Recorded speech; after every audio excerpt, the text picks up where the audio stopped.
अजीज दोस्तों, अस्सलाम वालेकुम। उम्मीद है खैरियत से होंगे। APNS या CPNE से मेरा कोई जाती झगड़ा नहीं, कोई इनाद भी नहीं। मसला है तो सिर्फ इतना कि यहाँ बैठा एक मखसूस माफिया सरकारी इश्तिहारात समेत उन तमाम वसाइल पर काबिज है जिनमें कलम मजदूरों को भी बराबर हिस्सेदार होना चाहिए। ये माफिया सरकारी इश्तिहारात पर अपना अजारा यूं समझता है जैसे इसके बाप का माल हो, इसे हड़प करना इसका पैदाइशी हक हो। वसाइल हड़प करने के इस झगड़े में इन दोनों का अगर कोई इत्तेफाक है तो सिर्फ इतना कि सरकारी इश्तिहारात पर हक सिर्फ इन दोनों तंजीमों के मेंबर्स का है, जिनमें बेशतर डमी है। पहले ये सारे चोर इकट्ठे थे, लेकिन जब शाकाल एंड कंपनी ज्यादा ताकतवर हो गई तो बर्गर फरोश लखानी, मरहूम आरफ निजामी और कुछ दूसरे लोगों ने एक अलग तंजीम खड़ी कर ली और एडिटर्स का नाम इस्तेमाल करते हुए अपना उल्लू सीधा करना शुरू कर दिया।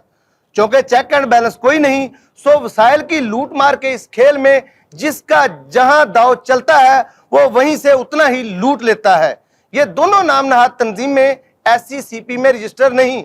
इन दोनों के बरक्स तमाम तर कानूनी ज़ाब्ते पूरे करने वाली NPA नामी 400 से जायद अखबारात की नुमाइंदा तंजीम इस दौर से ही बाहर है। और जब बात इस तंजीम यानी NPA के खिलाफ होगी, ये दोनों बड़े मगरमच्छ एक ही पेज पर होंगे, हालांकि इनमें हमेशा 751 लगी रहती है। मजीद दिलचस्प मामला देखना चाहें तो CPNE के एक नाम से दो अलग अलग तंजीमें हैं। एक के सरबरा खुशनूद अली खां है और दूसरी के काजिम खां, जो अमली तौर पर बर्गर फरोश ग्रुप ही के तर्जमान हैं। अब इनमें कौन सच्चा और कौन झूठा है, इस मामले को वक्ती तौर पर अलग भी रखें तो इस पर आपको जरूर हैरत होगी कि CPNE जो असूली तौर पर APNS से मुख्तलिफ मौक़िफ़ रखती है, इसके बेशतर होतेदार APNS के मेंबर्स भी हैं।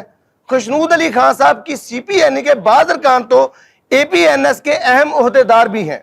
मुझे इन दोनों तंजीमों में बैठे लोगों से जरूर हमदर्दी होती अगर ये लोग कहीं किसी जगह कारकुनों के हकूक के पासदार होते, लेकिन अलमिया यही है कि इनमें से कोई भी तंजीम, खा वो APNS हो या CPNE, एक दूसरे से कम जालिम नहीं। इनके इदारों में कारकुनों के साथ वो सलूक होता है कि खुदा की पनाह, कई कई माह तनख्वाहों में ताखीर और फिर मुआवजा इतना कम कि जैसे ये साफी ना हुए, पत्थर तोड़ने वाले मजदूर हुए। वसाइल लूटने के इस धंधे में APNS भी नहाल है और CPNE के अहम ओहदेदारों की भी मौजें लगी हुई हैं। पिस रहा है तो सिर्फ वो कारकुन जिसके हकूक ये दोनों तंजीमों में बैठे मगरमच्छ बंबोड़ते हैं। चलिए अब इस माफिया के एक और मगरमच्छ का जिक्र करते हैं। ये मकरूह किरदार जबार खटक है, जिसने हमेशा कारकुनों के हकूक की पामाली की है। इसके अदारे अवामी आवाज में काम करने वाले कलम मजदूरों की तादाद आप उंगलियों पर गिन सकते हैं। ये चंद 100 की तादाद में छपने वाला अखबार जब ABC के म्यार पर दिखाई देता है तो इसकी तादाद हजारों के साथ ज़रब खाकर 1,02,000 तक पहुंच जाती है। जी हाँ, 1 लाख से भी ज्यादा, यानी झूठ की भी कोई हद होती है। इस ABC के साथ जबार खटक ने इसका रेट भी अच्छा लगवा रखा है। अब इस फनकार की उस्तादी मुलाजा फरमाइए कि चंद 100 अखबार छापकर करोड़ों रुपए का बिजनेस ऐसे हासिल करता है जैसे ये सरकार का नहीं बल्कि इसके बाप का माल हो। अब सवाल यह है कि हर जगह फड्डा डालने वाले इन हजरत के बारी खजाने में बेचारे कलम मजदूरों का कितना हिस्सा है? अगर नहीं और सारे का सारा माल ये अपनी तोंद में डालकर डकार जाता है तो फिर कारकुन शिकायत ना करें तो क्या करें? वो कारकुन कहां जाएं जिनके हकूक पर चाचा जबार अपने लालच और हवस का खटक डाच करता, कभी हाथ में थामी तलवार लहराकर इनके मुआश की गर्दन तराशता है और कभी रेशमी रुमाल लहराकर ऐसा मखसूस इशारा करता है जिसके मानी खास मिजाज के लोग ही समझ सकते हैं।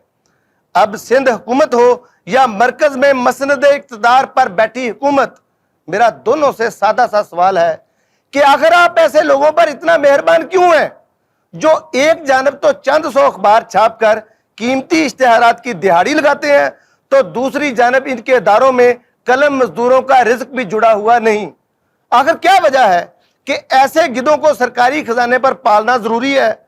आखिर सरकार क्यों जबार खटक जैसे मछंदरों के हाथों ब्लैकमेल होती है? इस चाचा जबार के डमी अखबार को जारी होने वाला एक एक इश्तिहार उस बेचारे के पैसे से जारी होता है जिसका घर बार सिलाब में बह गया, जिसका घर, चूल्हा, चौखट, चादर और चार दीवारी सब गए, जिस बेचारे के पास खाने को रोटी के 2 निवाले नहीं, جس کے بچے کھلے آسمان تلے بیاروں مددگار پڑے 2 وقت کی روٹی کو ترس رہے ہیں، ان لوگوں کے پیسے جب جبار کھٹک جیسوں کی ہوس کے بےہودہ ننگے ناچ کی نظر کیے جائیں گے تو سوچئے ارباب اقتدار و اختیار قیامت کے روز خدا کو کیا جواب دیں گے؟ اس روز سب کے سامنے جب نامہ اعمال کھلے گا تو اس چاچے جنجن پانڈے کا کوئی ٹھمکا کام آئے گا اور نہ کوئی نوسر بازی۔ اس روز صرف حساب ہوگا، اس روز کوئی سی پی این نہیں ہوگی، نہ اے پی این ایس، کوئی شکال ہوگا نہ چاچا چکن، نہ چاچا ڈیلا پجامہ اپنی 420 کا لٹو ہی گھما سکے گا۔ اس عدالت میں تو صرف حساب ہوگا جب ایک ایک قلم مزدور ان فرعونوں کے گریبان پر ہاتھ ڈالے گا تو کوئی فنکاری نہیں چلے گی۔ اس روز یہ رب العزت کے رحم و کرم پر ہوں گے جو حقوق العباد کا پورا حساب لینے والا ہے۔ آج کے لیے اتنا ہی، کل ایک نئے کردار اور مزید حقائق کے ساتھ حاضر ہوں گے۔ اجازت دیجئے، اللہ حافظ۔